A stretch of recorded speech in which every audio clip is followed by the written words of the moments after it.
السلام علیکم ګرانو ملګرو د پرسکون اوسېدلو دپاره دا یو څو کارونه لازمي دي.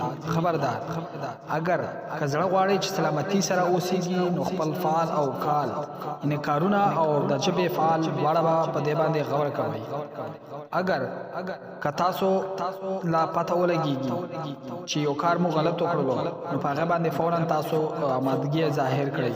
لیکن اگر که تاسو تکبر وکړئ او د تکبر په ډنګ سره زخمی شي نو د غم نه زیات دې غم زیات دی او درد یې هم کم نه دی. چې هغه اراده نصیحت کول وي چې د چا اراده نصیحت کول وي هغه غواړي چې په نرمۍ سره یو سړی پوه کړي او راز هغه ورسېږي. انبیاء کرام په ډېره خوږه ژبه سره خلک پوهول خو لیکن کافرو بیا هم نه قبلولو. الله په قرآن مجید کې کافرو د زړونو باره کې فرمایلی دي چې د هغوی زړونه د کاڼیو نه سخت دي.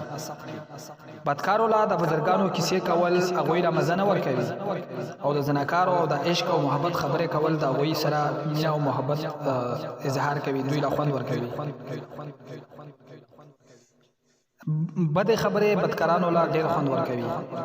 اگر په دا دنیا باندې تاسو د برایۍ د کارونو نه څنډه کول غواړئ نو ضروري ده چې تاسو د مسلمانو بددعا وانه اخلئ. چې چا په هغې باندې ظلم کړی وي او یا تهمتونه لګولي وي د هغوی د سزا تهمت په صورت کې میلاویږي. دا خو ستاسو غلطي ده. تاسو چې کم فصل کرلی دی هغه به تاسو لازمي تاسو له میوه درکوي او تاسو به هغه کټ کوئ.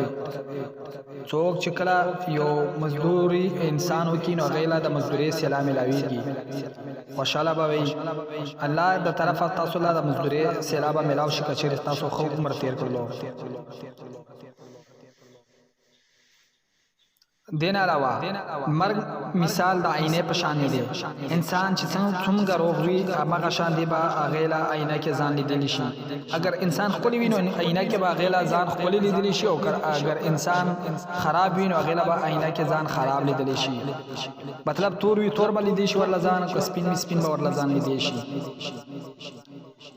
د مینې محبت او ورورولۍ طاقت په دنیا باندې ډېر زورور وي. हर बीमारी में कोई बीरा होता है जैसे कि बीमारी किसी बड़ी मुसीबत का सबका बन जाता है और उसको टल देता है. परसकून रहना चाहते हो तो ये काम करो. कचरे परसकून उसे दिल वाड़े नो दा करो करे. तुम कम और ज़्यादा की फिक्र छोड़ दो, हमेशा परसकून रहेंगे. दलगो द जीरो फिक्र प्रेग दे. अल्लाह रब्बुल इज़्ज़त बतासुला परसकून ज़िंदगी दर की अल्लाह दिन सरा ओसेगी. अल्लाह बतासु ज़िंदगी बख्तौर की. رونو زمونږ د چینل سبسکرایب کړئ، لایک کړئ او د شیر بټن هم ووهئ چې نورو خلکو له زمونږ دا پیغام ورسیږي.